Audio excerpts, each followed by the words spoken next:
die, Father. There's nothing left. Ever since I was a child, I had the feeling that something is missing in me. I want to know why I am here. Can any of us know that? Become yourself. Then God and the devil don't matter. I want to learn. I want to understand.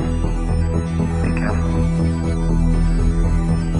Can you find the force to enable these two quite opposite lives to live together in yourself? At any moment, the wolf can devour the lamb. And you must learn what it means to become responsible. This is an exacting time. And that is why you are here. Before known history to the unknown future. This is Red Ice Radio for the Seeker.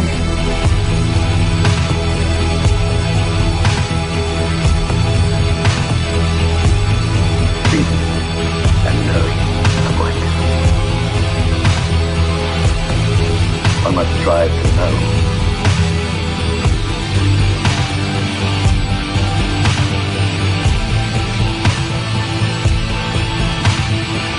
Well, hello, folks. Thank you for tuning in to Red Ice Radio, headquartered in Sweden. I'm Henrik Palmgren, and it's always an honor that you want to spend some of your time with us as we continue to question the artificial constructs and try to get some answers to many of life's mysteries, the cover-ups, and the flat-out neglected. If you ask me, it's in these very areas where some of the most exciting and eye-opening concepts actually lie. Today, we have opened up another 2-hour program for all you non-members out there, and the topic is human origins and lost races, the mystery of the elongated skulls, the star child skull, and other divergent finds have, if at best recognized, been puzzling archaeologists for some time now, and we're going to try to get closer to where they and where we come from. In the second hour, as Jerry drop in, we'll focus more on some of the strange experiences people have in and around Peru, specifically the Lake Titicaca area and many of the megalithic sites found there. Right, today we're doing another roundtable. We have, eventually we'll have 3 guests with us, joining us here, but right now we're going to kick things off with 2 who's done, of course, research on lost races, human origins, DNA, and the mysterious past of where the human being is coming from. We have Lloyd Pye and Brien Foerster with us, who's going to join us here in the first segment, and then we have Jerry Willis that's going to join us in the second as well. Well, first of all, we can say welcome back to Lloyd Pye. Thanks for coming on. It was a while ago now, or maybe a year ago, maybe a little bit more, but nonetheless, it's good to have you back, Lloyd. So thanks for coming on. Thank you, and it is good to be back, and it's probably been at least a year, I would imagine. So, yes, happy to be here. I think so. Time does fly indeed. And then we have Brien Foerster with us. Not too long ago, we talked, of course, about the recent Egypt tour you guys did. I heard things turned out great with a lot of new experiences, new insights, and some new friends as well. So good to have you back so soon, Brien. Oh, thank you very much, Henrik. So why don't we just begin to, talk a little bit about you guys' collaboration work here. I mean, you both have been interested in anomalous skulls, pretty much elongated skulls. We have the star child skull from Lloyd Pye and everything else. Lloyd, maybe you can just describe a little bit where you guys' work meet and how long you've been working together, kind of behind the scenes. So I hear anyway.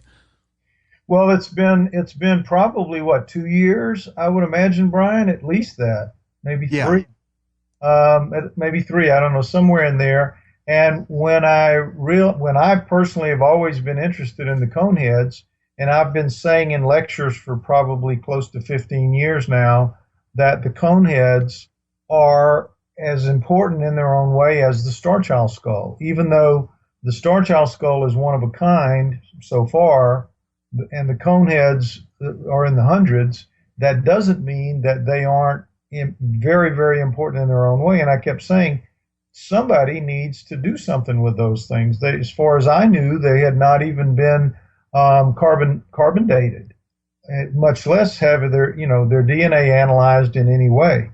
So I kept harping about that, and I kept saying if I ever got any money from the Star Child, that was the next thing I was going to turn my attention to. And then I heard about Brien being down there, And we connected, and I started saying, you know, you ought to become the conehead guy. You know, there's nobody there to fill that role right now. It could be you, it should be you. And so he acted on that, and you know, he's become the conehead guy. So, I mean, not that that's the only thing that he does, but I think it was he filled a role that was very much needed in the field of alternative knowledge, and I think he's done a really good job with it. Very good. So what is the relationship between the two, Brien? How much similarities are we talking about? Have you seen the Star Child skull as well? No, but I'm hoping that Lloyd will at least bring a copy of the Star Child with him when he comes in August. But I think the parallel between the two is the fact that mainstream science has a tendency not to want to look at either.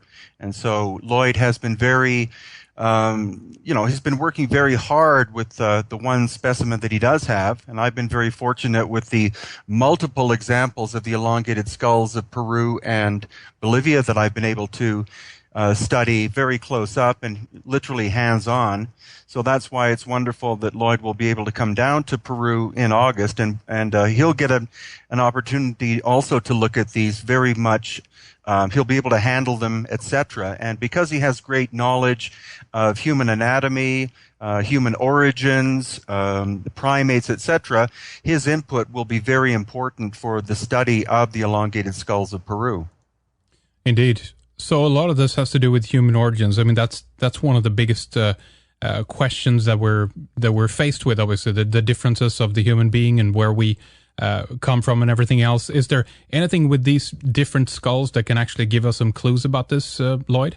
Elongated or the Star Child? Yeah, I think very much so, and that's one of the things we're trying to do with the DNA research on both. It's clear to me that the coneheads are not entirely human. Some aspect of them, some part of them is human-like. It's very fair to say that the conehead skulls are human-like, whereas the Star Child is not human-like. There's no single part of the Star Child that you can look at, the Star Child skull, and find an exact corollary on a human skull. Every single thing that you can name as a major, there are 25 major differences and several minor differences between the Star Child and a human, and there's not a single corollary. Whereas with the coneheads, you do have corollaries. You also have radical differences. So those radical differences, to me, indicate that the coneheads will prove to be not entirely human, and their DNA, I think, will prove that as well. So what we'll be looking at is a culture that was on the earth and widespread all over the place at one point that wasn't us, that wasn't entirely us. Who were they? What were they about? What were they doing? And that will open up when we get it established, when we, as Brien was saying, science is very unwilling to deal with these kinds of things because it means changing so much of their fundamental belief set. And when they are forced to do it, when they have absolutely no choice, when everybody understands that these things are real and they have to be dealt with, when it's safe for them to do it and they put their minds to it and their best minds to it, they will come up with some very, very good answers, I think, that will begin to explain who and what those beings really were. There are tons of different types of humans and primates, and then the in-betweens that have existed, come and gone pretty much on the planet. And I wanted to try to get a little closer to a suggested time frame here, Lloyd, and when you think that either of these species that we're talking about, or how different they are, if there are a different species or race or whatever we classify them as approximately where we should put them in the timeline, if we can do such a thing. Well, we've carbon dated 4 samples that Brien sent, and those 4 samples were between 2100 and 2300 years ago.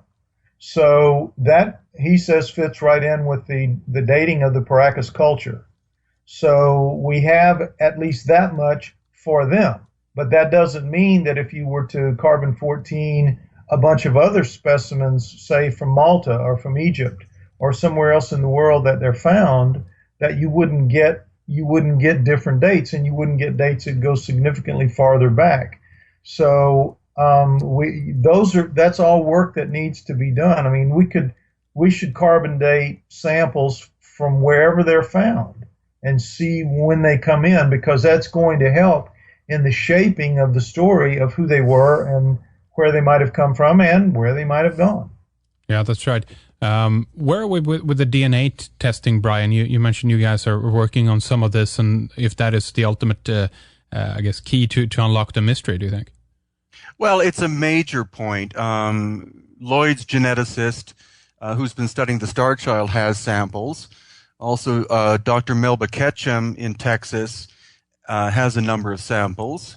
There's also a lab that recently received samples in Los Angeles, and they've so far been studying the hair and have found out quite definitively that the reddish hair of the noble Paracas elongated skull people is natural red hair. It's not dyed. It's not the result of aging or oxidation. So that's an important point. And then after the August tour that Lloyd and I will do, there'll be a fourth team that will be studying the DNA of the Paracas and possibly Bolivian skulls. And so that's great, because if you have four separate teams working on more or less samples from the same area, then that's very good science. What do you guys make of Ketchum's results? Because as far as I remember, she's pretty much detailing this as Bigfoot DNA, right, Brien? Well, she has been studying Bigfoot DNA for, I think, 5 or 6 years, and it's not something that she's really been doing that publicly. She would like to get the results. Well, she's published them, but she would like to honestly leave the topic, because she is a veterinarian first and foremost.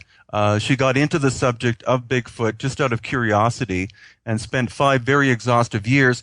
But the trouble with, or the problem that Melba's had, is that she's been attacked bitterly and viciously by different camps studying Bigfoot. Some believe that the Bigfoot is totally ape. Some believe it's totally human. And she's found through exhaustive DNA studies that it's somewhere in between. So, unfortunately, there's been a lot of bad press about Melba. I'm in quite constant contact with her, and I find her to be a very genuine human being. Yeah, we should have her on if she's still interested in talking about this, of course, because it's very, very interesting. What do you make of it, Lloyd, considering your background and all this? Well, one of the problems our geneticist has, and he's a long-time virologist, biologist, geneticist, so he's been working in the field of genetic analysis for the major part of his career. And what he's found with the Star Child, and also with the Coneheads, is that they are so different from what he recovers, and it's only partial recoveries. We all should understand we have not been able to give him the money to do the kinds of testing that needs to be done, that the mainstream does on the Neanderthal, let's say, or on Denisova. They can throw millions of dollars of grant money at any problem that they want an answer for. And they could do it for these things too, if they wanted an answer, but they don't. Yeah. So it's our responsibility to get those millions of dollars from people to do the work that needs to be done. But over time, our geneticist has carefully chipped away as best he could out of his own pocket, using his own time, his own free time on weekends, to do an amazing amount of recovery. We're of a genome now, you have probably in the range of 3 billion for the Star Child, and I would imagine Coneheads will be the same way. Humans are around 3 billion. The Neanderthals are, Denisova, gorilla chimps. So let's just say 3 billion. Our guy has partialed recovery over 200 million base pairs now. And it consistently comes up that it's not matching anywhere near the ballpark of human. The problem is, and it's the same with the Coneheads, it requires new algorithms for the sequencing, for the computers to do the analysis, because they've never seen it before. Now, remember that there was a time when the human genome had never been seen before, when the Neanderthal genome had never been seen before. It isn't that this can't be done, that the new algorithms can't be created for DNA that isn't found basically on Earth, that has just never been seen before. But it requires a lot of time, a lot of manpower, a lot of specialized manpower, and of course the money to pay for all that. The answer is out there. The answer is recoverable. It just takes the money to do it. And those new algorithms will be created, and they can be created. But I would suspect that the algorithms for the star child will be as radically different from human as they are from the coneheads, and the conehead algorithms will be less radically different, but still markedly different from the human algorithms and the Neanderthal algorithms that have been created and the Denisova. We can't know, of course, what we're going to find until we do the work on it, or until you guys do the work on it, actually finds this. But at this point, is there any speculation as to the relationship to us humans? I mean, if we look at the Neanderthal human relationship, we know that there was, inbreeding, things like this going on. There are suggestions that they are, or crossbreeding rather, between the species. And that, this has resulted in, a slow evolution into a new form of primate that eventually became us. Is there anything in this case with the cone heads or the elongated skulls, as some call them as well, that they fit in some way in that bracket, that they're partly responsible for making us humans more human, if you know what I mean, Lloyd? Well, I would argue very strenuously that what we've been told about the Neanderthal is just simply not true, that this thing about hybridization and inbreeding and all that, producing the 4% of our genome that is Neanderthal.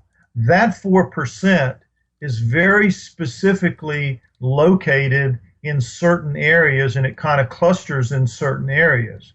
And that happens to be in our immune system. Now, I am of the opinion, and others feel differently, but I am of the opinion that humans were genetically engineered to be on this planet. And I think our genome shows very clearly in certain aspects of it the fusion of our second and third chromosomes in a way that's impossible in nature. The inversion of the big inversions of chromosomes in 9 other chromosomes, that these things all show genetic engineering. To me, one of the clearest examples of genetic engineering is that if you're going to build a new sentient being to live on this planet, one of the first things you want to do is find something that's already here that has a lot of genetic resistance to the pathogens on the planet, and put some of that resistance into the new being. And lo and behold, that's where the dominant aspect of what the Neanderthal, what people have found are in humans relative to the Neanderthals, happens to sit mostly in our immune system, our genes that heavily impact our immune system.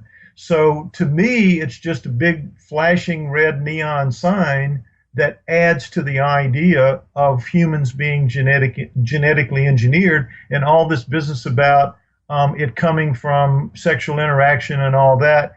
It's too precise. It just didn't happen.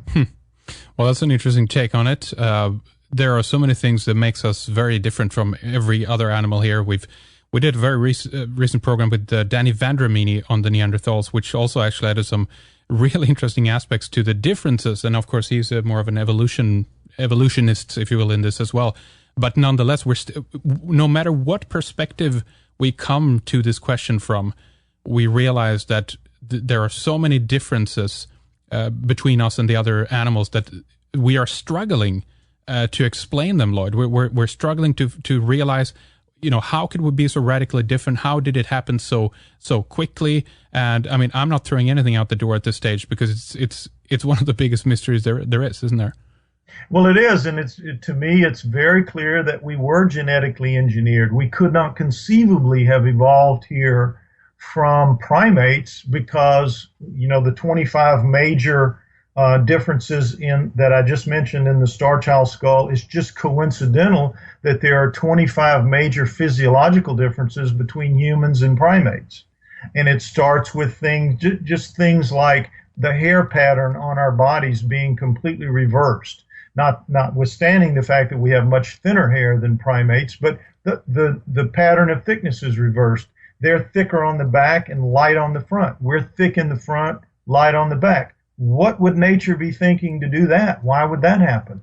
We have subcutaneous fat under our skin. They don't have. Where did that come from? The only other mammals that have subcutaneous fat like that are the sea mammals.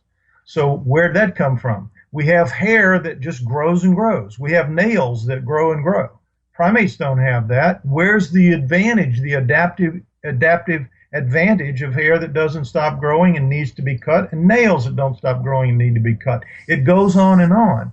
There's no way we evolved from primates. Anybody that studies it at all knows the truth. And so it's just ridiculous to say that. And yet that's what we all have to live with and pretend. It's very, very much Monty Python, wink, wink, nudge, nudge. Everybody there on the other side in the mainstream, they know what I'm saying is true. Because if I know it, they know it because I got it from their studies.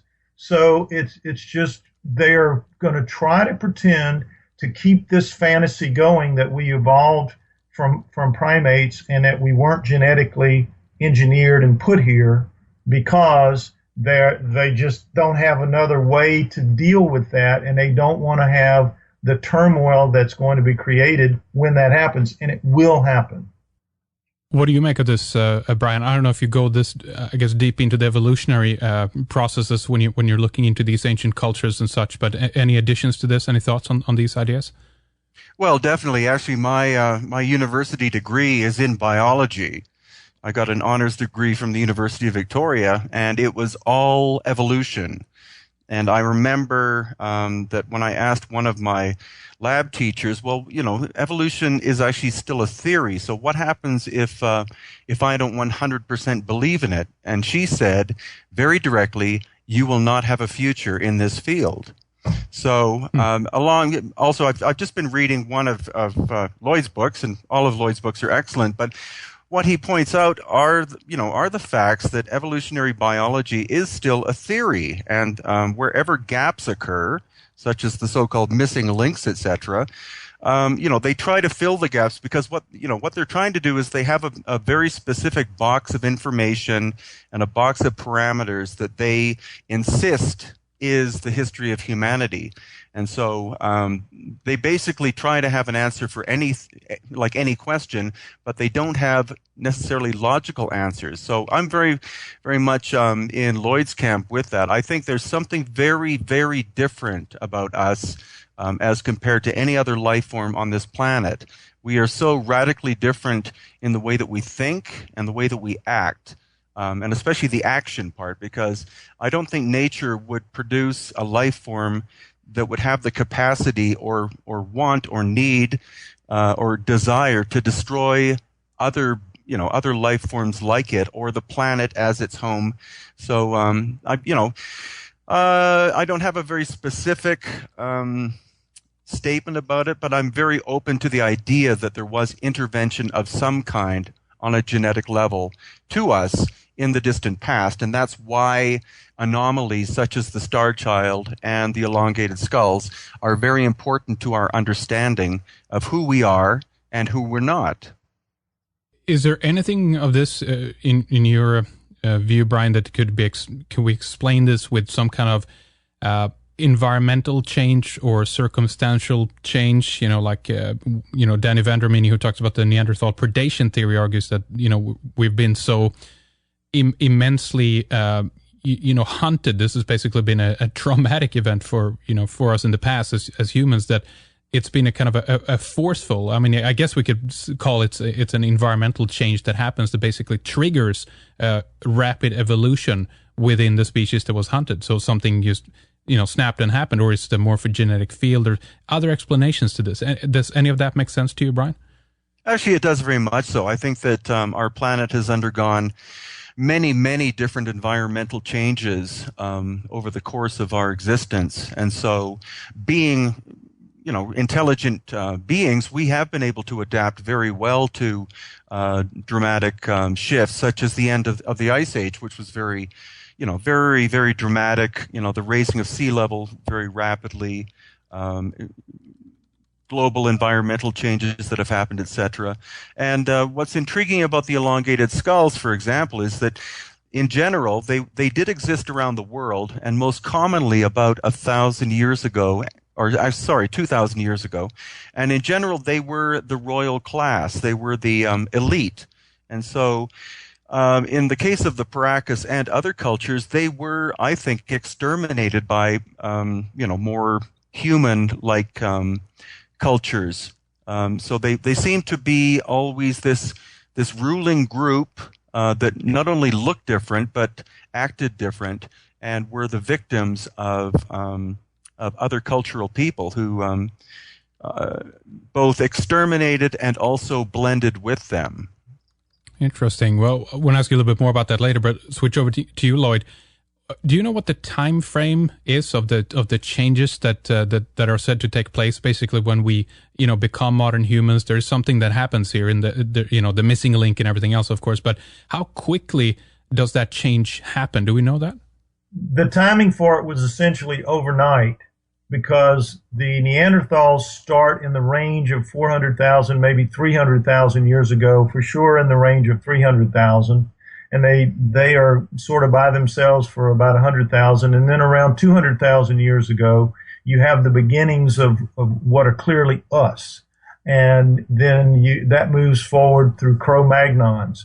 And what you have in that changeover is an absolute 180-degree change in every physical aspect of the heads of Neanderthals and the bodies of Neanderthals versus the skulls and the bodies of Cro-Magnons. It's just simply night and day. It is huge protruding brow ridges over big round night vision capable eyes. You have foreheads that slope back with the Neanderthals.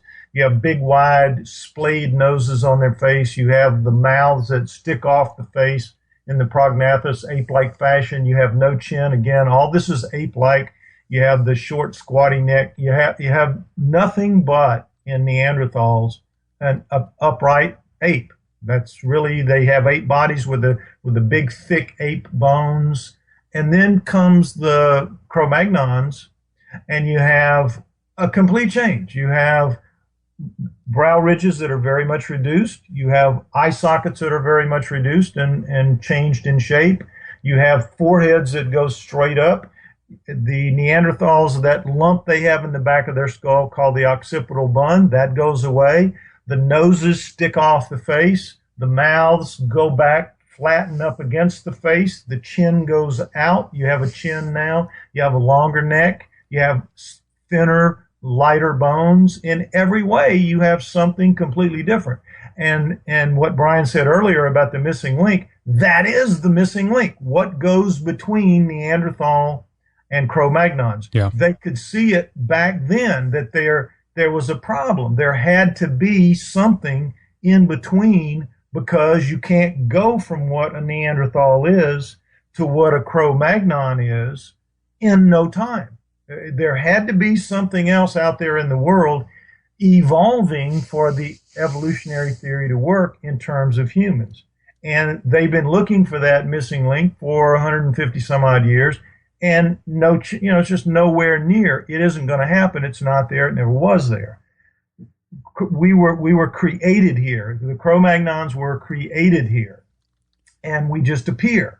And so to me, there's nothing to do between us. There's no relation between us and Neanderthals at all, because Neanderthals, I think, are ongoing hominoids. Hominoids being what we know today as Bigfoot, the abominable snowman, all that. But there are multiple kinds of those living all around the world, every continent except Antarctica. They've been living here for at least 20 million years, all the way through the Miocene, all the way down, all the way through. And everything that we are told is a pre-human, and that goes back to the Australopithecines, Lucy, like that, and then you have the early Homos, Homo habilis, Homo erectus, all of that. Every one of those is changing and basically modifying and growing or shrinking, but they're still the same. They have the huge brow ridges, the big round night vision eyes. They have the sloping foreheads. They have all of the look of the Neanderthal. All of the look. There's no change up through the Neanderthal. And then suddenly, boom, overnight you have the Cro-Magnons. Something happened, and it is an evolution. So the way that Bigfoot looks, that the classic images, depictions that we've seen, that's pretty much how the Neanderthals looked, do you think? Shrink them down. Yeah, it's all you got to do, Henrik. Just shrink down the classic Bigfoot Sasquatch look and shrink it down to the size of the Neanderthals.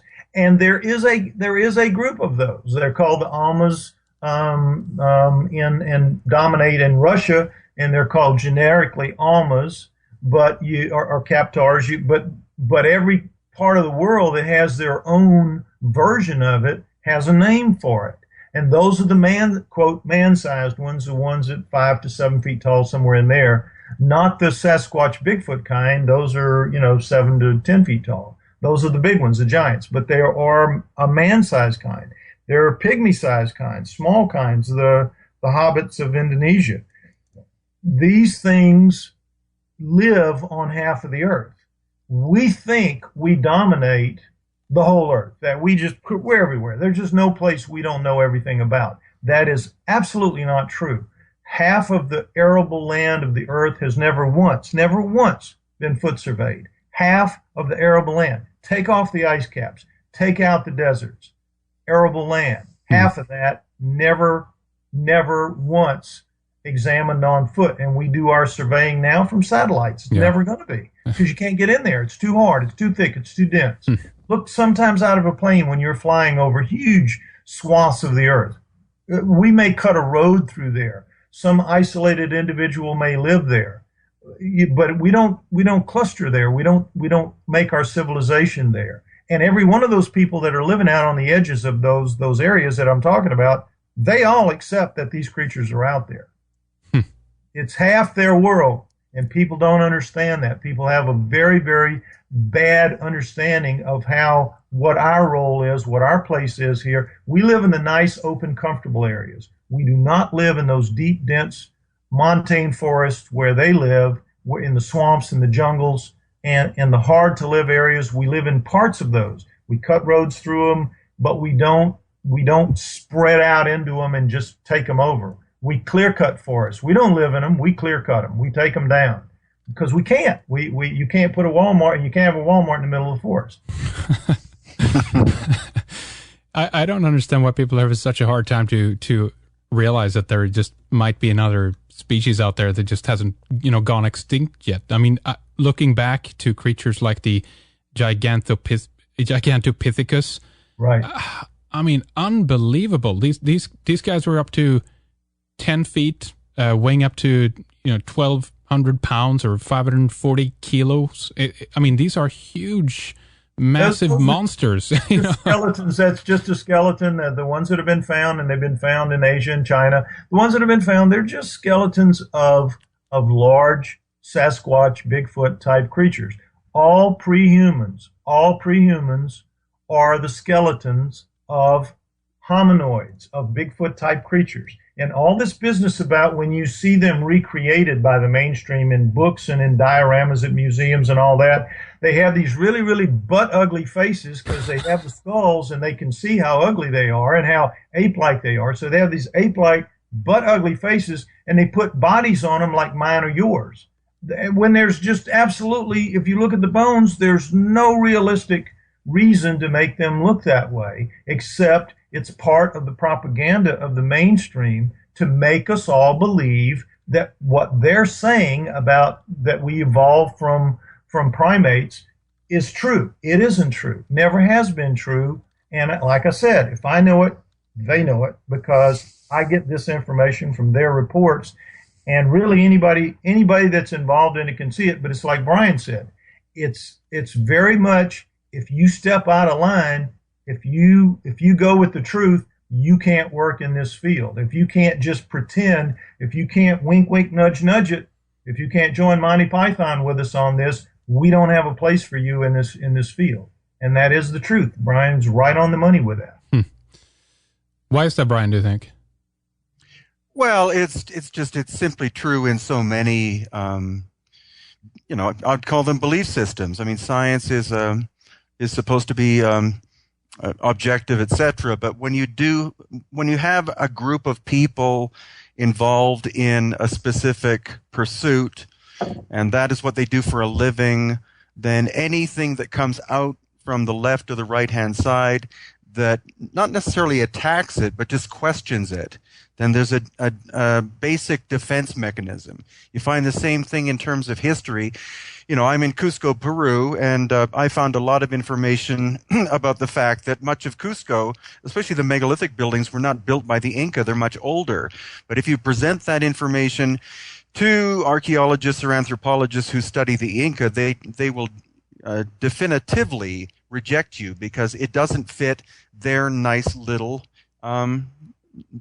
story of history. Yeah. And the same thing, of course, in Egypt. What I saw in Egypt was just incredibly mind-boggling. I saw beautiful temples and amazing things that the dynastic Egyptians, of course, had made, and the Greco-Roman period, etc. But then you have the Giza Plateau with the massive pyramids, and they don't fit into the same picture in any way, shape, or form. The great thing was that I was able to see that firsthand myself, and it's like the Giza Plateau does not fit in with the history of the dynastic Egyptians. But there again, you have another example of where it's like everything has to fit into the Egyptologists' timeline. So if these giant triangular buildings are there, then they have to fit in because there was no culture before, before what we think of as the dynastic Egyptians. So biology and evolution are the same thing. And it's true in many other fields as well. If you don't go with what the PhDs, etc. say, you're not allowed a voice. And that's where Red Ice Creations is wonderful because you allow us to have a voice. That's right. We need to talk about these things because there's just so much to it that, just as Lloyd says, he's looking at the same material, just, from his point of view, drawing a completely different conclusion. But I think you both guys are right that they're actually knowingly doing this. And I think the reasons are, well, they go far and wide. It's political at this stage. It goes, way deeper than we can even expect, estimate. I think it has to do again with just that basic question of our origins, that there is for some reason, it's a sensitive area and it's not to be talked about. We come out of the sludge. Don't worry about it. That's it kind of thing. But, Brien, the elongated skulls, would you call them are they another race, or are they another primate? I mean, where do we put them? Are they simply regular humans with regular human bodies, but just with these elongated, strange skulls? How would you explain it? Well, again, as what Lloyd and I were saying earlier, it was a global phenomenon and most common about 2,000 years ago. And David Hatcher Childress and I wrote a book about it because we basically wanted to do a survey globally of it.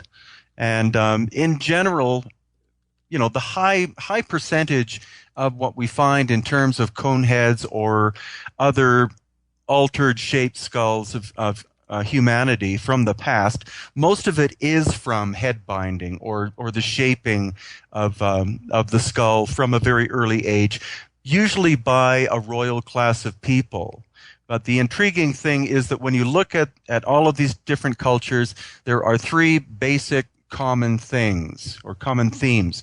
One is that it's thought that it made the children more intelligent. Number two, it was thought to be a beautiful thing. And number three, that is what the ancestors looked like. So the question is, who were these ancestors? So what I'm looking at now in Paracas and around Cusco and other parts of South America that I'm able to access is examples of skulls that have specific characteristics which are not common traits in modern humanity or in typical skulls of the history of Peru or Bolivia or other places. And that's what I'm able to find. And that's why it'll be wonderful to have Lloyd here in August, because since he's been looking at this for such a long period of time, he'll be able to find a lot of these different features. And that's why we want to make a documentary, because a documentary has never been done properly about the elongated skulls. Well, indeed, there's a lot to that. I want to ask you guys a little bit about this. But first of all, why do you think that the Paracas culture were exterminated? Were they hunted pretty much, like we've seen in other cases with other? Well, we have this scenario of different races and species being pretty much eradicated in history. They just disappear flat out. All of a sudden, they're gone overnight. Just as Lloyd explained, that some of them show up overnight, pretty much. Well, the intriguing thing, I've been living in Paracas for 2 years, and 7 days a week I've been studying these, and thanks to Senior Juan Navarro, who's the expert of the area, and what we can see, and through limited genetic studies that have been done in the past, is that the Paracas people who disappeared more or less 2,000 years ago, they were not genetically related to people of the highlands of Peru. And it's been generally believed that the coastal people came from the highlands, but that isn't the case, and that's based on a German study made about 3 years ago. But what happened was that the Paracas was a dominant culture on the coast of Peru, south of Lima, and then this little group south of them called the Nazca, they suddenly began to develop as quite a powerful group of people, and they moved northward into the Paracas area. And in the archaeological record, elongated skulls disappear from the archaeological record about 2,000 years ago. And that is when the Nazca rise in prominence. The Nazca did not have elongated skulls or practice cranial deformation. So it's my belief that the Nazca moved north into Paracas territory, destroyed the nobility, took over the land, absorbed their culture and their arts, and then became the dominant culture of the area for about 500 years. Interesting. Now, let's talk a little bit more here then about the tour that you guys are doing. Lloyd, I heard earlier here from Brien that you'd been down there once before with Sitchin, right? Right. When I went on Zechariah Sitchin's first 3 tours when he started them back in the early 90s. And in 94, his first one was to Egypt, his second one was to Peru, his third one was back to Egypt, but other places as well. To Lebanon and Israel. So I went on those first 3, and the one to Peru that I went on, what amazes me is that the 12 days that we spent down there, only to Peru, not to Bolivia, just to Peru, very much what Brien has set up, cost the same, $3,000, 3,000 American dollars, the same as Brien has been able to arrange for it to cost now. And I tell everybody that has to be because he lives down there and he has a Peruvian wife and he knows how to cut deals, because Sitchin and the people that were running his tours apparently, didn't know those tricks. But the same price that I paid then is what people pay now for the same 12-day tour to all the great bucket list places that there are to see in Peru. The big ones, of course, Machu Picchu. I'm sure Brien probably mentioned this. Machu Picchu and Nazca and Sacsayhuaman and Ollantaytambo and the Ica Stones, Plains of Nazca, if I mention that, Candelabra, the Andes. Those are just fabulous places, all of them. And I considered it one of the great experiences of my life and still do. And I'm so excited to be going back as a co-leader of a tour 20 years later, basically. It's extremely exciting for me. Very good. And what are some of the things that you guys will be focusing on? You'll be traveling around to different areas, or will you be kind of in one location? What's going to happen? Oh no, we'll be going to all the major spots which require a bit of travel through Peru to do. That's usually done on very nice air-conditioned bathroom in the bus kind of thing, where the people who go on the tours are kept very comfortable the whole way. and you go to the higher altitude places. You are able to access oxygen as you need it. So there's no. When I went, there was altitude sickness to deal with. You don't have that anymore. They've learned how to take care of that apparently. So it's all good, and I feel like those things, seeing the sights are one thing, but then there's going to be also a focus on the elongated skulls, the coneheads in the museums, and some other things I'm sure that we didn't see in '94 that someone like Brien will know about, being more or less a transplanted native there, and I expect it to be even richer in tone and depth than was the Sitchin tour. So for whoever comes on it with us, they're going to have, I think, the experience of a lifetime. I mean, there are very few times when you can say, well, this is the trip of a lifetime. This really is a trip of a lifetime for the average person. And then on top of that, they're going to be filming it for a documentary. So if you want to come and be a part of that, you leave something behind for your children, your grandchildren, and for posterity. So it's a very, very cool thing to be a part of. It really is. Very good. Brien, you guys are going to go for about, 16 days, I think you're reading through on the website. Tell us about some of the places you'll visit then. Well, we're actually covering basically all of the enigmatic sites of Peru and Bolivia. So when you think of the Nazca Lines as being mysterious, we're going there because there is a direct connection between the elongated skulls and the Nazca area. We're going to the Cusco area where you have megalithic structures that stupefy modern engineers and stonemasons and geologists. And again, there's a connection with the elongated skulls. We're, of course, also going to Machu Picchu and other sites in the Cusco area.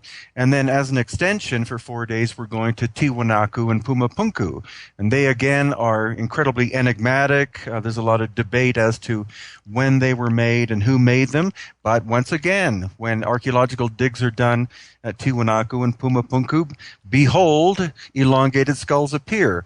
So this is the first tour that I've done, which focuses more on the elongated skulls than the megalithic structures. But what Lloyd and I will be doing is we'll be showing the relationship between the megalithic structures, these mysterious elongated skull people, and also the sites on the coast, such as the Nazca Lines and figures, etc., which again are related to an ancient race of beings or people who had elongated skulls.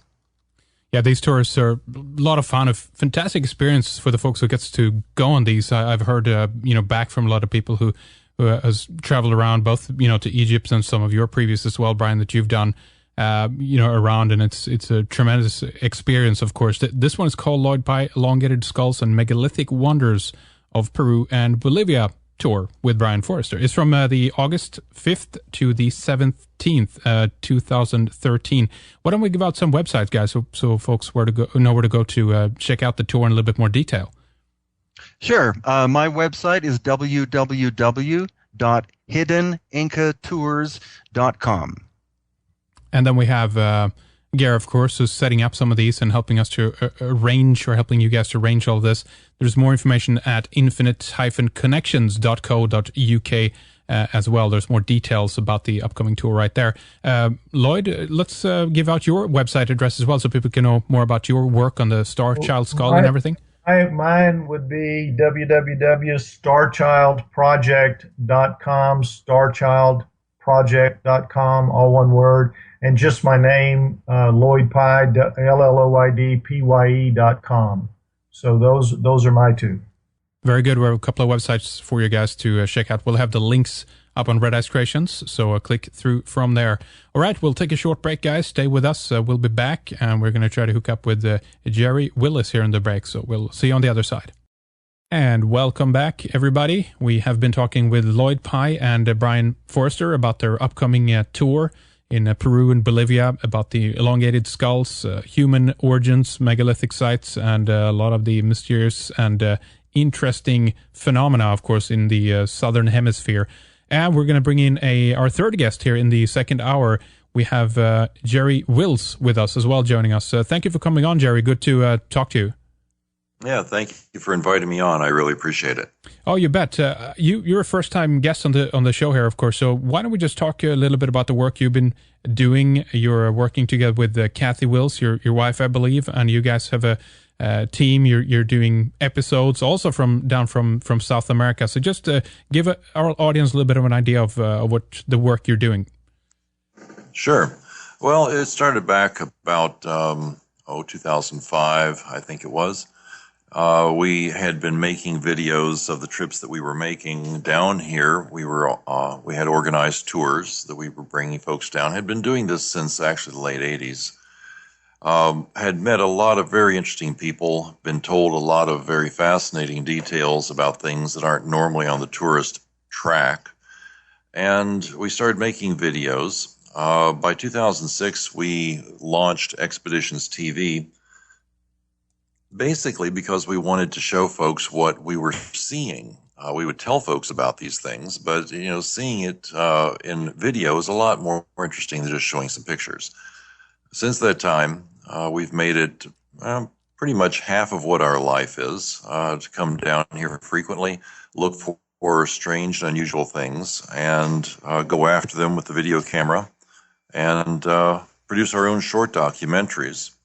We had been told that Discovery or Nat Geo might be interested, but after putting about 15 different episodes together, it turns out they weren't, so we decided we'd make our own Discovery Channel, which turned out to be Expeditions TV. Now it's available online, expeditions.tv, and everything there is free for people to watch. There's no charge to watch anything. We do have a member section, and in that member section, people can download complete videos, and in the next coming months, we'll have it so that they can download the DVD files and burn their own DVDs of these things if they like. Basically, what we are doing is trying to find evidence of a forgotten past. Very much like Brien and Lloyd, there are elements of things out there that don't jive with the archaeologists and what science tells us, what history tells us. As a result, we're trying to find the answers. And a lot of times these answers are very surprising, and they lead us in directions we hadn't even thought of looking, much like this journey we're on right now. We're following some leads at this time that have taken us on a few dashes left and a few dashes right of what we had thought we were going to be doing, because the story leads us in these places, and some of these places are at times dangerous and quite often very remote.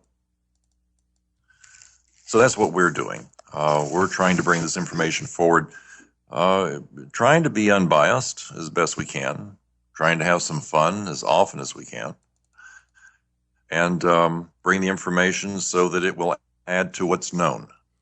Well, indeed, there's some that's great... us. Definitely, there's some great episodes up there, and I wanted to ask you about some of these, but I saw a recent one on the Aramu Muru site, pretty much, and you guys kind of refer to as, I guess it's a Stargate, pretty much. It's down in Peru. Tell us a little bit about that, Jerry. Well, that's a very, very strange place. Aramu Muru, it is a site. Yeah, it's down near Lake Titicaca in southern Peru. We'll be going by there the next 36 hours, actually, paying another visit. I'd met a fellow named Pedro. He was a shaman, an Aymara shaman. I didn't know him from anyone, really, but as it turned out, he was a master from the Titicaca area. He was actually teaching younger men the tradition. He and I became good friends, and after a few years, I started asking questions about this place because I had been shown Aramu Muru and had gone there. He eventually opened up more and more to me about it, and finally he gave me some information that I thought was pretty fantastic, but I thought I'd give it a try anyway. It had to do with using tones that he had been privileged to receive from the people that go in and out of the doorway, as he put it. Well, these are great stories, but I really wasn't sure it was truthful. It was just a great story. But he gave me these tones, and I went there, I don't know, about 2001, I think. No, it was earlier than that. It was like 1998. And I tried the tones. Well, what happened was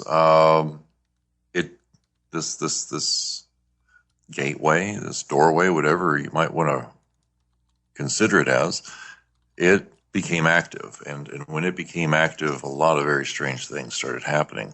Since then, I've been back there numerous times. I've used the tones a few times to see if it would still work.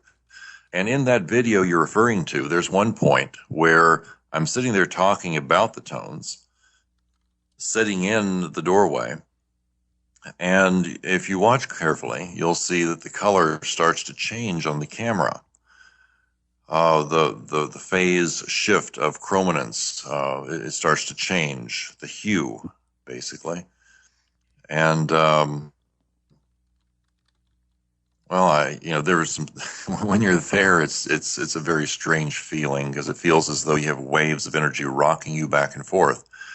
When we saw this, we didn't see this strange aberration in the video until we'd gotten back home, several weeks later. And I had thought that maybe there was something wrong with the camera and all the video that we'd shot was now going to be screwed up. But as it turns out, that's the only place in numerous tapes that there was anything like this that occurred. In talking with Dr. Michio Kaku, it was one of those things he suggested, maybe if this energy is so powerful, it was causing this time dilation, this color shift. And there's a lot of speculation what could have caused it. We don't know. But it was definitely one of those events that got caught on camera that's unexplainable. The history of this place, from what I was told, is that there are people from other worlds or other dimensions, don't know which, that come through this doorway at times. They exit the doorway, and then at some other point in time, hours later, days later perhaps, they show up and they go back into the doorway again, kneeling before it, and there's a soft glowing light surrounding them, and then they're gone. For my experience, it was a bit scary. I was there with a number of other folks. My wife at the time, my wife Kathy was there at the time, and what they saw was a soft glowing light that surrounded me, and then I was gone. I was only gone for about a minute or so, and then I returned. But for me, it was as though I was gone for hours. I had lost track of time. It was a very, very frightening experience, and certainly not one that I would want to do again because I have no idea how this thing works. So I pretty much avoid it. Huh. At least trying to turn it on. I'm still trying to figure out the mechanics of it, how it operates. I just haven't got a clue. Well, I wanted to ask you a little bit more about the experience. Of course, let's just describe it a little bit for our audience that haven't seen it before. When I looked at some of the pictures of it, and it looks, it's a symbolic doorway in the sense that it's carved into the bedrock, but the way, not the style perhaps, but the way it's carved, remind me a little bit of Petra in Jordan or something like that. This huge cliff wall, and it's carved into it. I don't know what's supposed to represent. If it's a big portal, and then you have a smaller one in the center, or you could explain it to us, Jerry, of what we're looking at there. Well, it's just as you're describing it. It's similar to Petra. It's not as elaborate as Petra, of course, but it's an upthrust of petrified sandstone. Thousands, hundreds of thousands of years old, maybe millions of years old. I don't know. And on this this shelf of sandstone that otherwise would be quite irregular, it has been smoothed off in a nice square fashion. There are two indentations on either side that are inverted columns. In other words, they go in. In the center, there's a keyhole-like doorway with a small depression in the center. And if you stand back away from this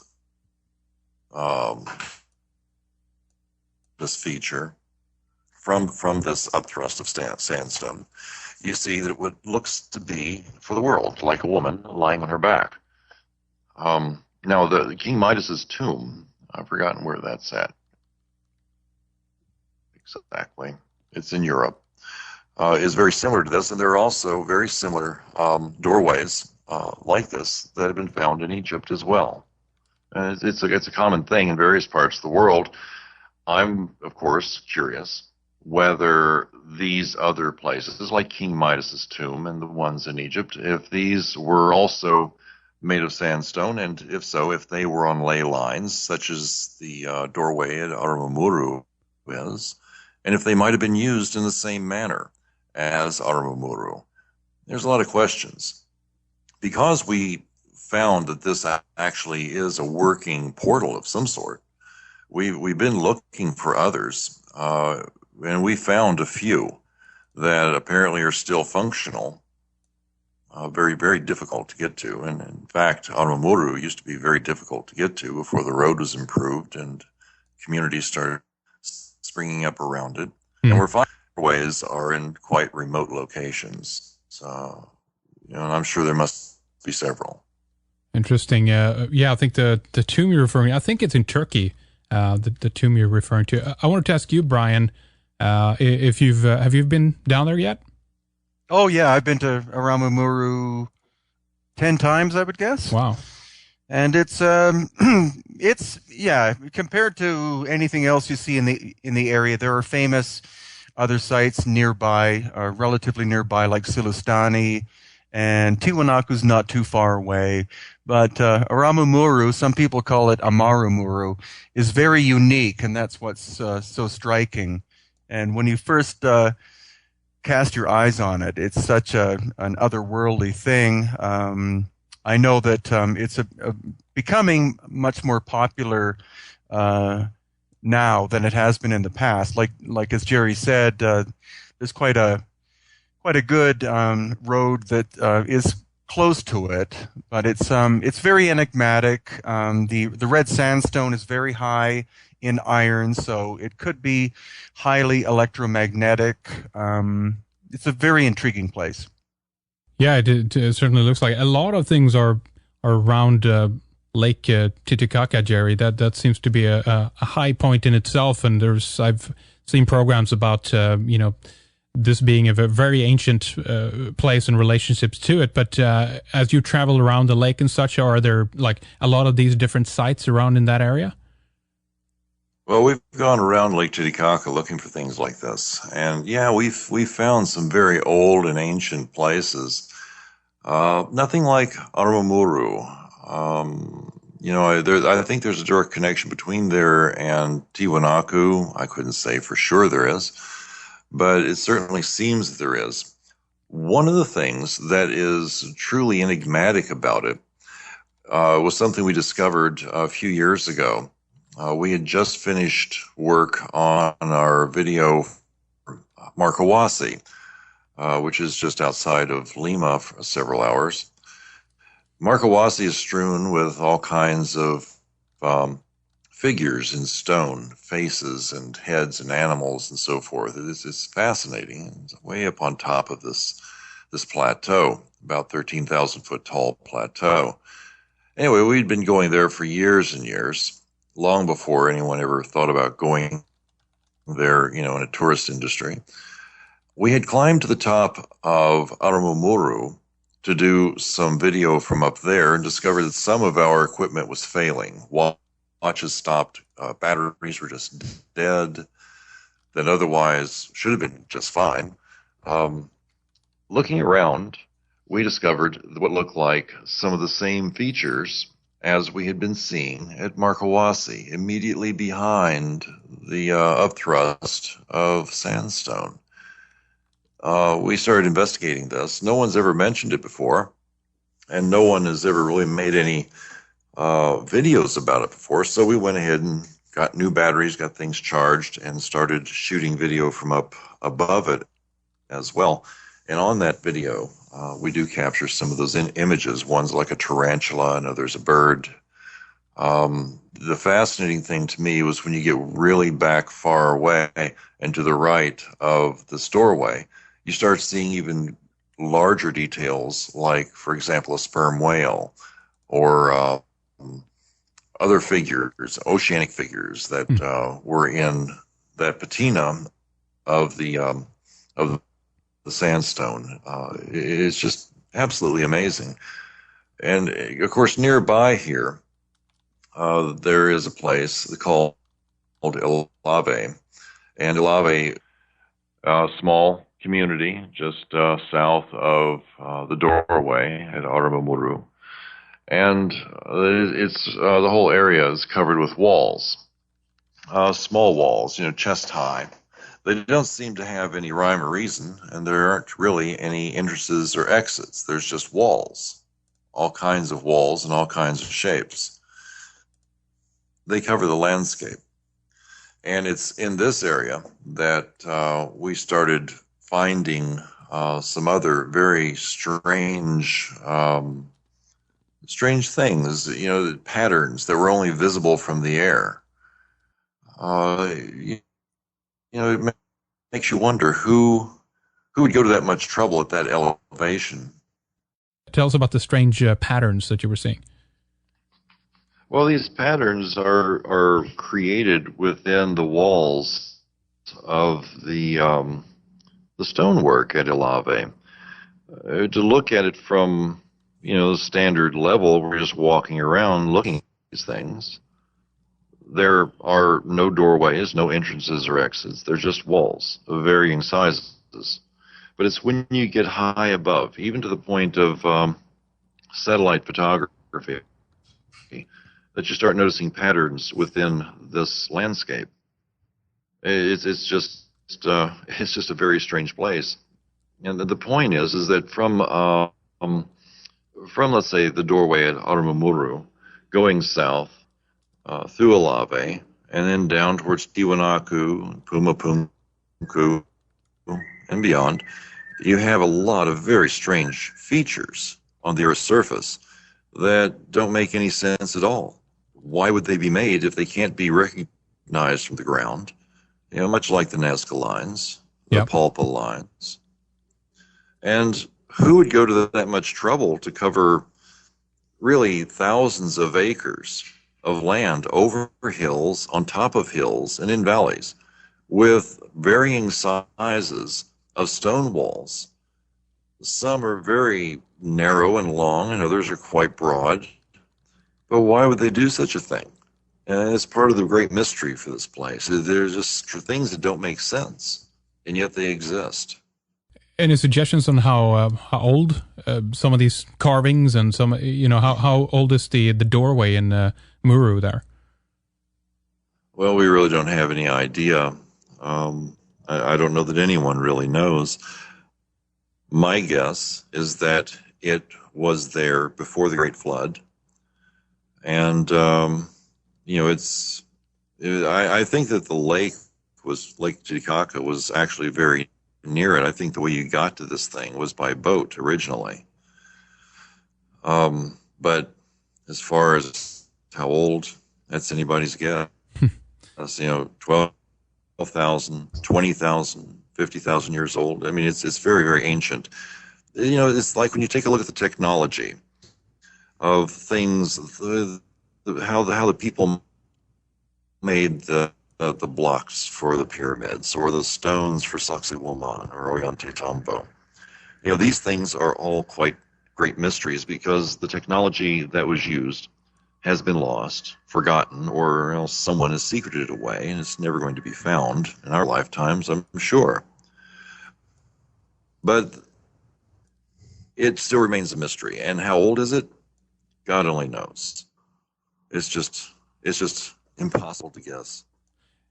Brien, do you have any suggestions on this? Is there anything that you've seen that has similarities to some of the stonework that you've examined? I guess what I'm trying to get to is, should we attribute this to one and the same culture, or as usual, we're probably talking about a multitude of cultures, inspiration from each other, There are subtle variations, perhaps. What do you think, Brien?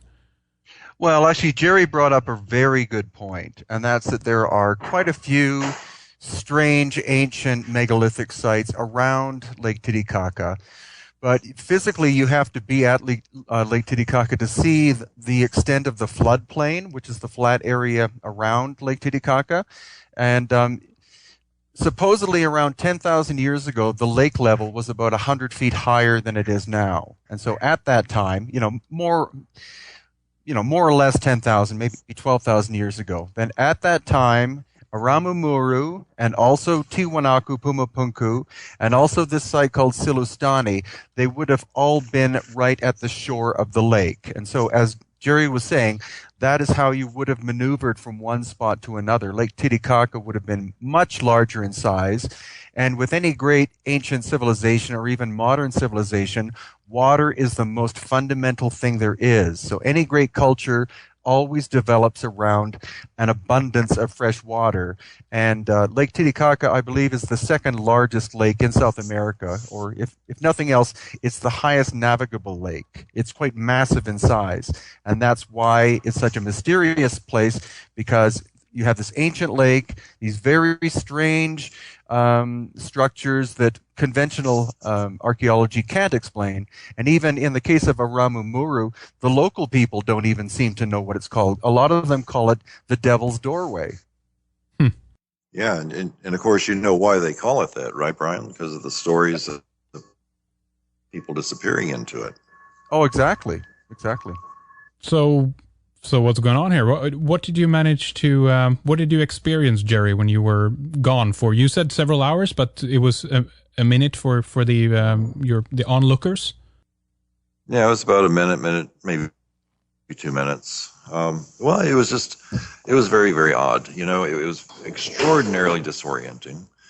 When you're dreaming and you feel like you're falling in a dream. That's how it felt. And that's how it feels when the doorway turns on and you're kneeling there in front of it. When it starts working, that's one of the first sensations that most everyone will feel, as though you're falling. It gets much more intense when it goes full on. What I experienced was just whisking through space. It just felt like I was traveling through the cosmos. It wasn't as elaborate and movie-esque as Stargate SG-1, the long tunnel luminous with planets and nova flashing by. Right. Instead, it was just dark with stars here and there, and just the sense of moving at such an incredible speed that it was impossible to calculate what was really happening. At one point, did you actually go anywhere, or did you just later kind of get traveled back again, like it was a loop, and then you were out of it, or how did that happen? Well, it's a bit of a complicated story, really. I essentially arrived at a location, and while I was there, there was there was someone there, people there, obviously, because it was some kind of facility. And they wanted to let me know I was fine. They were surprised someone had actually arrived there, but it had happened a few times in the past. And they basically never let me see them, never heard them except through a speaker. And they wanted to know about me, what I was doing, and I wanted to know about them and what was this place. Eventually, they said that what they had been doing was experimenting with a type of device that was accelerating, it was like an accelerator, like the thing, CERN in Europe, the reactor, what is it, the CERN collider. The Large Hadron Collider. Yeah, that's it. At the time, there was no such thing as that. I didn't know anything about it, but they described something that sounds now just like that. They were trying to understand the layers of the universe. They wanted to know where they came from, and in order to do that, they had to create something that would create a version of the universe for them to be able to understand where they had come from and what existed beyond what they could see. And apparently, they had successfully created something, and that's what I had just come out of. With that, I noticed how I couldn't tell the duration of time I'd been gone. And I became actually quite worried about it because I knew Kathy was there, sitting in the dark, as were the other people, and what was going to happen if I was gone for a long time. A lot of these questions were just plaguing me. So eventually, I made it a point that I had to get back, and they showed me how to go back into this, and I ended up coming back only a minute or so after I'd left. It sounds like a fantastic story, and maybe it was all dream. I don't know. Did your body actually, did the other onlookers actually see you disappear, or was it a mental travel, a spirit travel that you did? No, that's what alarmed Kathy and the others, is that I just wasn't there any longer. And then you came back out of it. Yeah, and then there was another glow, and suddenly I was back there in front of the doorway again. Well, it's quite an extraordinary experience. It's a program entirely in itself, of course, and maybe we should do that, spend some more time on analyzing that. I just wanted to bring Lloyd into this a little bit as well here, so we don't leave you out, Lloyd, because regarding the whole, ET question, we in the first hour we talked quite a bit about basically mankind, the origins of mankind, and the possibility of us being manipulated genetically to become what we are today. Do you think that anything in terms of what they would either inspire or their work themselves would leave something like this behind for us to find out or to even discover? Could we be talking about the same genetic manipulators here, basically, Lloyd?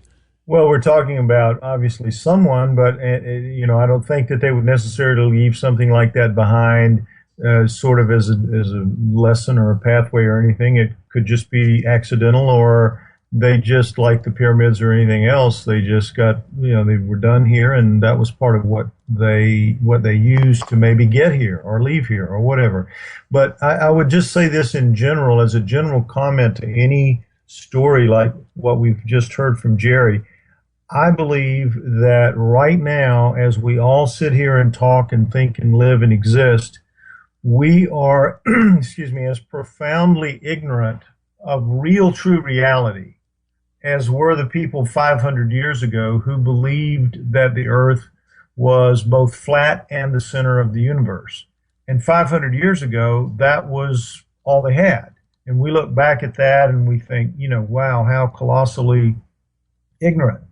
But nonetheless, the reality of it is that today, while we think we're so much more advanced than they are, relative to the end zone, relative to where we have to go, relative to the amount of work that we have to do to get where they are, where those kind of people are, we're that ignorant, we're that profoundly behind the curve. And so these things that we see around us that they might have left on Earth, that they did leave on Earth, what they do is they tell us clearly how ignorant we are. But because of our ego situation, particularly those of us with PhD after our names, we are unable to acknowledge that ignorance in a comfortable way and just say, well, yeah, we really don't know. That part of the search has always been left to people like Jerry, like Brien, like me, like you. Those of us who are outside the system and therefore have the ability to say, I don't know, I want to find out. I mean, you hear as we all talk, we're all seeking the truth. We're not seeking to support a paradigm that is obviously bankrupt and stupid. We're looking for the truth. But as it was 500 years ago, when the leaders of the church were sitting in the power chairs and they were fighting desperately to keep their purchase on the power chairs intact so that they didn't have to deal with change, with profound change.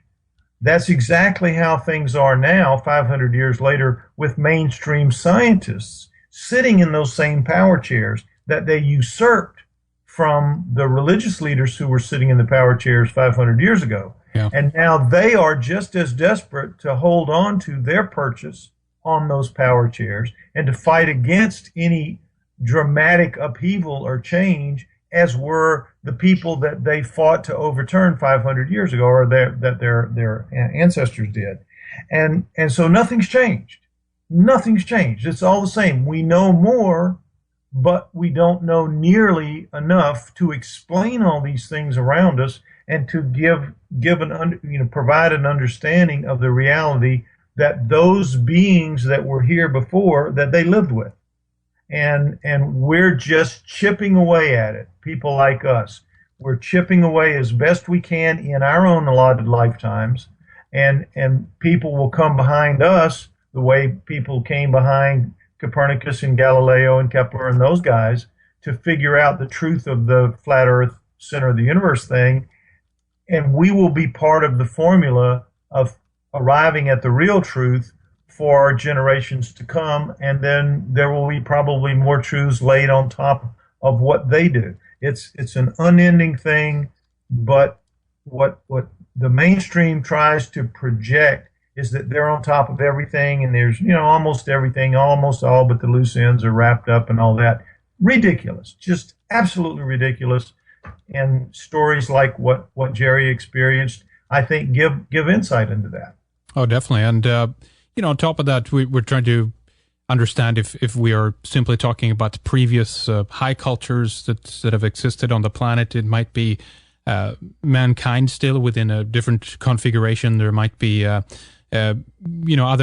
visitor here. There might be even beings that we just can't explain that actually have a technology of sorts, because that's how I would describe this. As you're talking about this, Jerry, it feels like a kind of an ancient device or something, a technology basically.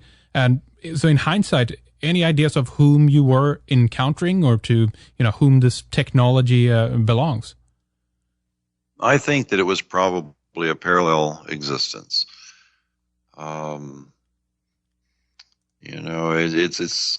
It wasn't like I was on another planet, but maybe I was. It was such a strange situation. I don't know where it was, honestly, but they spoke English. They seemed to be able to communicate with me quite effectively. It felt like it was a parallel universe, and me getting there was incorporated through this doorway somehow. And even now, I could take anyone out there, give you the tones. You can try it for yourself and see what happens. I've done that. Of course, that video that you referred to, I did this with 4 or 5 guys and had them give it a try, and they each had their own very unique and different experiences. So, I don't know. Yeah.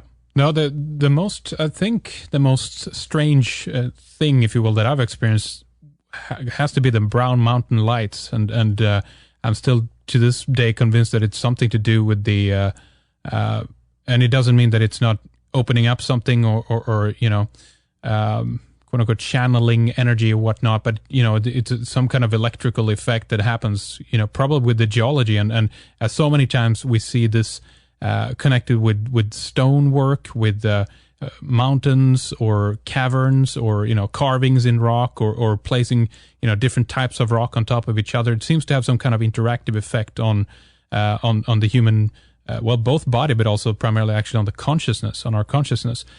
So I wanted to, with that in mind, I wanted to ask you, Brien, as you've been traveling around to a lot of these sites and everything else in Peru, Bolivia, and all that stuff, have you ever had any similar experience, something strange or unexplained happen to you?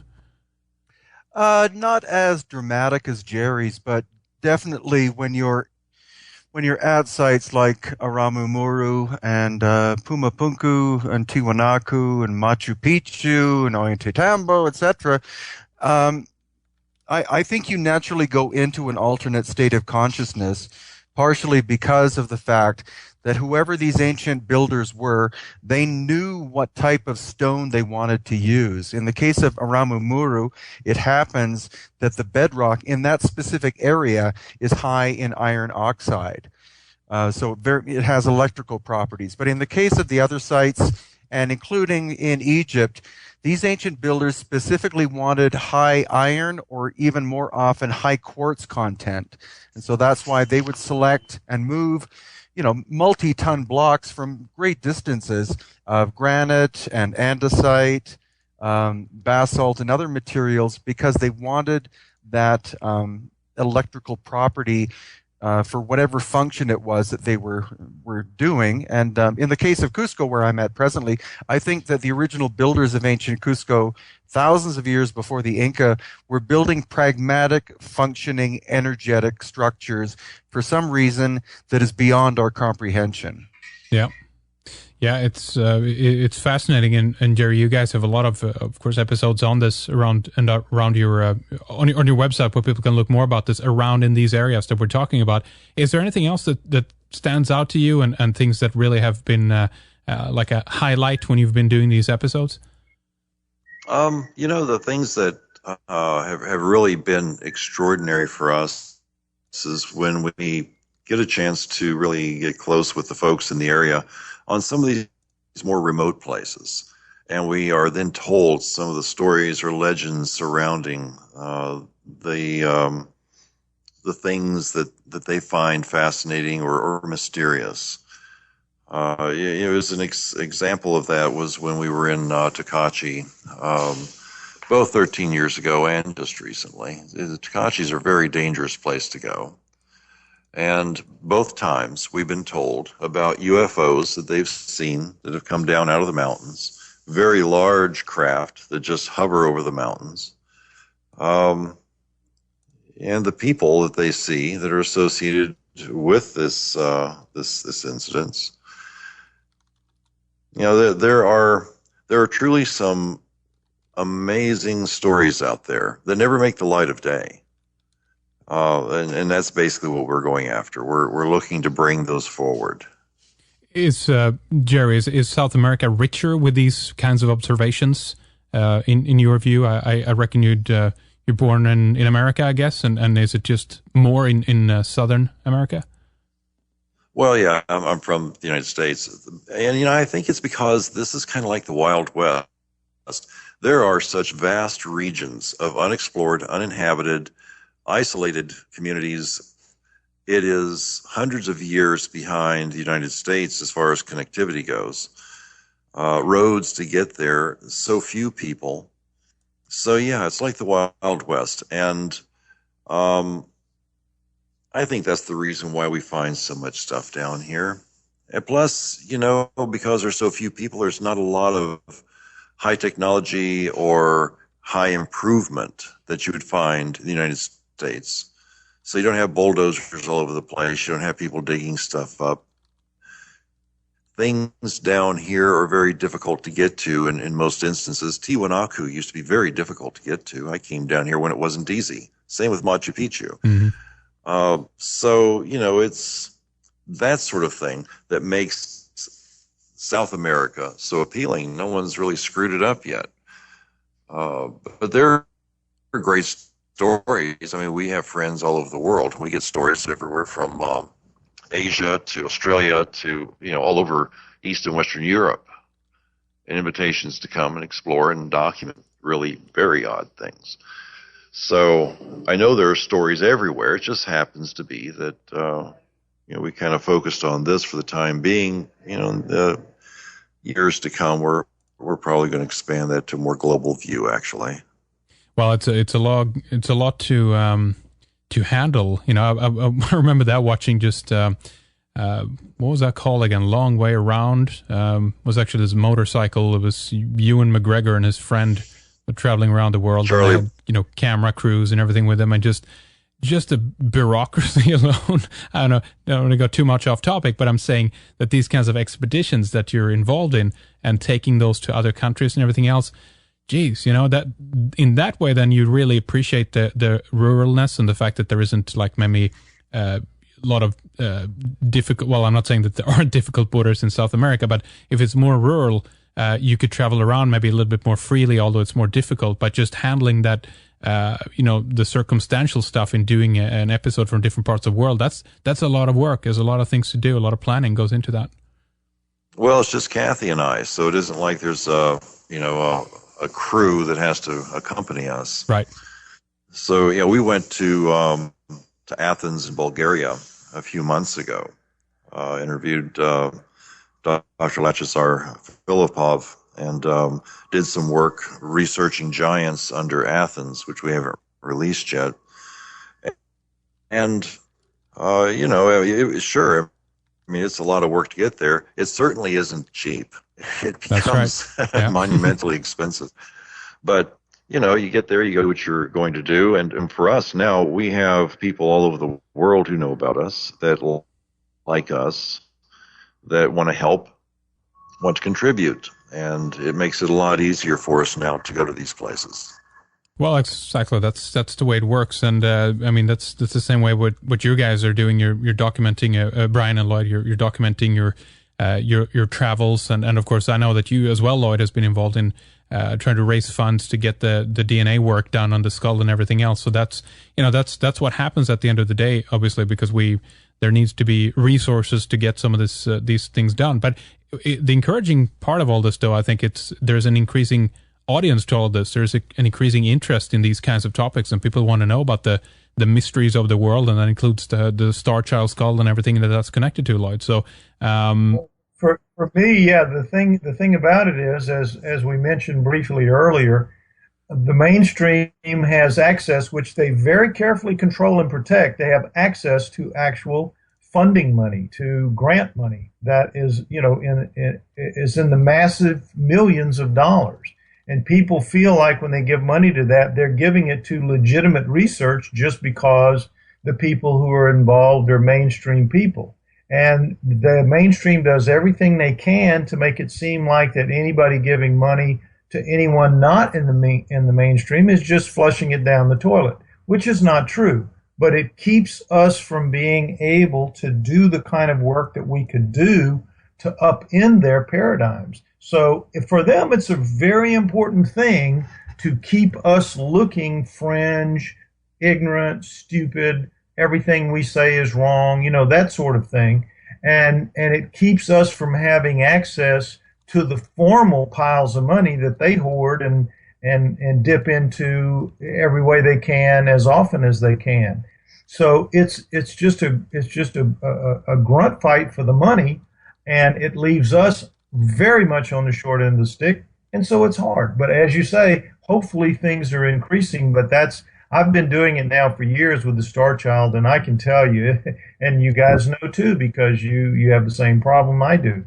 The amount of money that we can go after is infinitesimally small relative to the amount of money that any mainstream researcher can go after.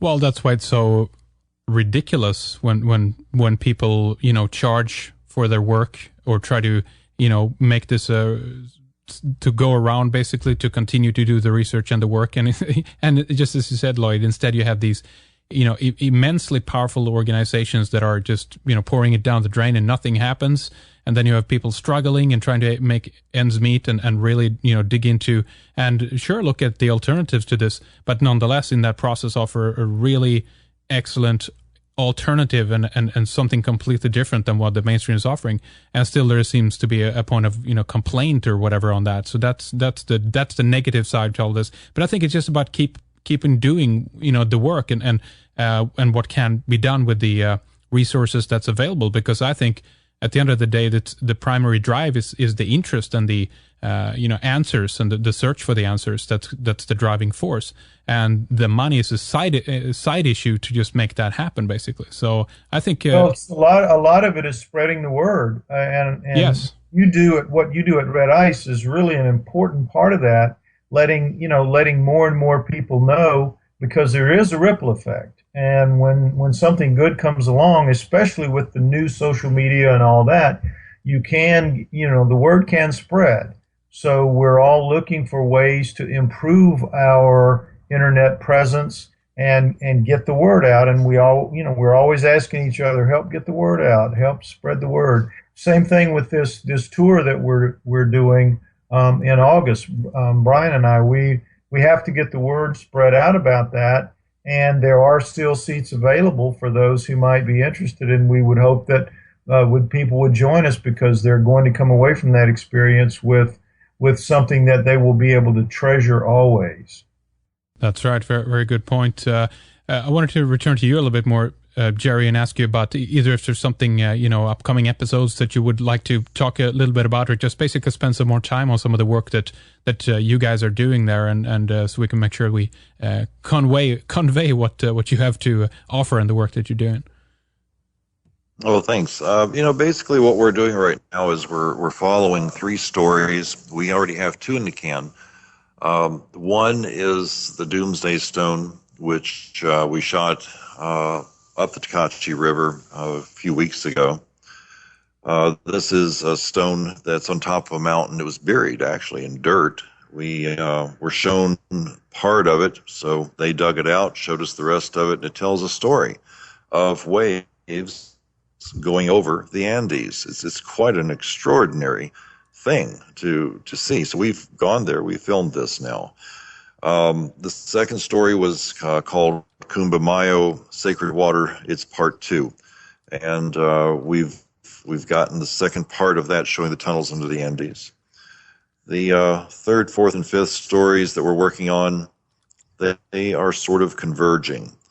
We have a series of events that took place starting back with the fall of Troy and the Trojan Wars. And it moves forward in time, and it involves several different cultures. And it brings us to the, to the Bolivian shore, not Bolivian, but the Chilean and Peruvian shores of the Pacific, all the way across through Brazil, all the way back to Europe. It's what we're uncovering right now is breathtaking. It's just really mind-boggling, the things that we found. And we're still trying to piece it all together. And as a result, we're leaving tomorrow, heading towards La Paz. We've got to go down there and meet with some scholars and take a look at some evidence and collect some samples and so forth. Because what it looks like is we have found a connection between Takachi and the Doomsday Stone and events at Pumapunku and Tiwanaku, and something that wiped out part of the world in ancient times. So it's like a mind-boggling story, and that's what we're involved with at the moment. You mentioned something earlier to me about the various different cultures, the Templars, the Phoenicians, the Venetians, and even the Vikings. I think you dragged into that. Is it well, as we've been detailing on this program before, we talk about transcultural diffusion, basically, that we have a lot of ancient cultures were involved in seafaring, and as we know, the Vikings went over to Vinland in North America. Is it in that kind of style that there's a connection where some of these ancient cultures traveled, Jerry? Yeah, I think so. Because we've already found evidence of Vikings in South America. And we've also found evidence of a few other cultures here that no one ever dreamed were here. How did they know to come here? How do they, what are these roads? What are these maps? What are these things that we're finding? Is a scattered pieces that we've started assembling together that are just fantastic. And as it turns out, there was a more sophisticated world before the flood, and that world was in touch. People were in touch with each other all over the world. It wasn't like isolated communities of Neanderthals. Instead, they were exchanging. They were exchanging ideas, philosophies, and concepts, and goods and materials. People were going like they're going now, here and there, and deciding to uproot and live somewhere else. Well, we're finding that evidence, and of course, in a very general sense, that's fascinating in itself. But what we have found is in very specific terms.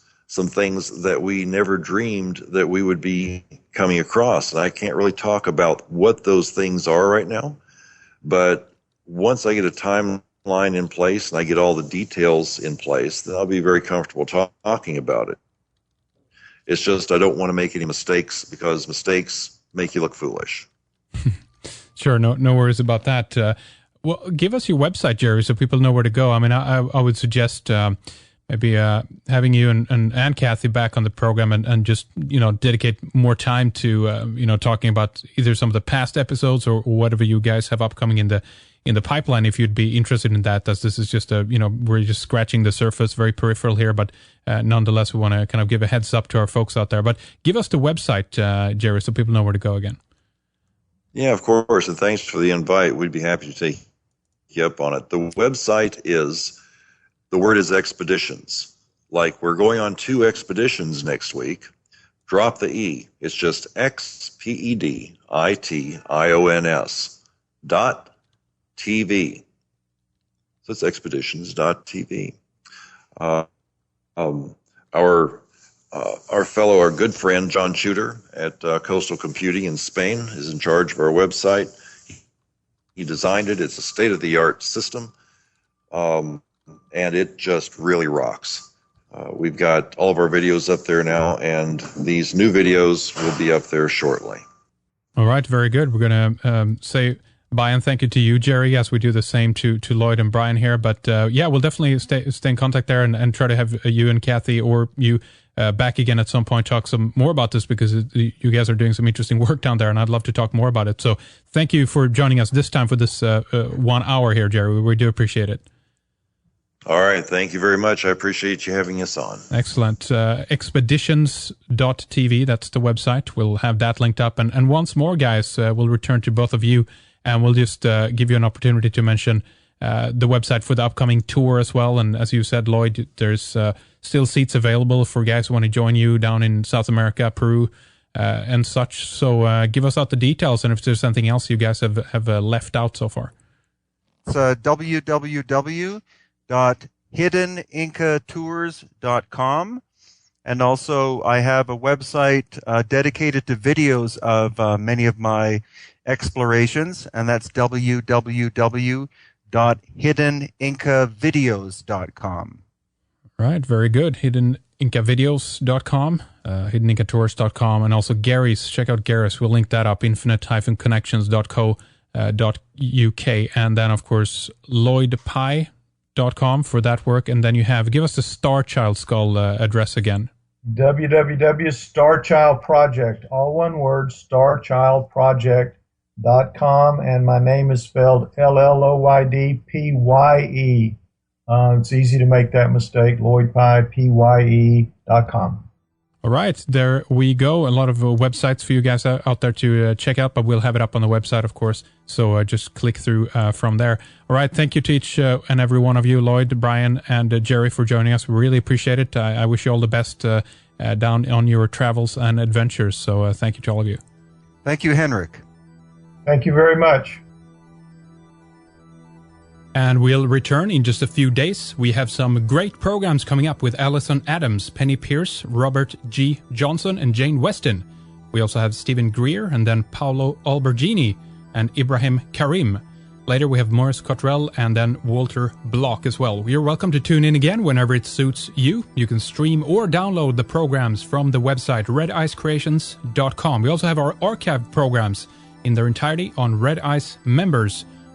Please consider acquiring a membership, sign up and get full access to all the good stuff that we produce, and at the same time we're able to continue to bring you this program without commercial interruptions and an ad-free website. Thank you, ladies and gentlemen. I also want to extend my thanks to Frederick, Lana, and Elizabeth. Have a great day, folks, and we will talk to you later. Bye-bye.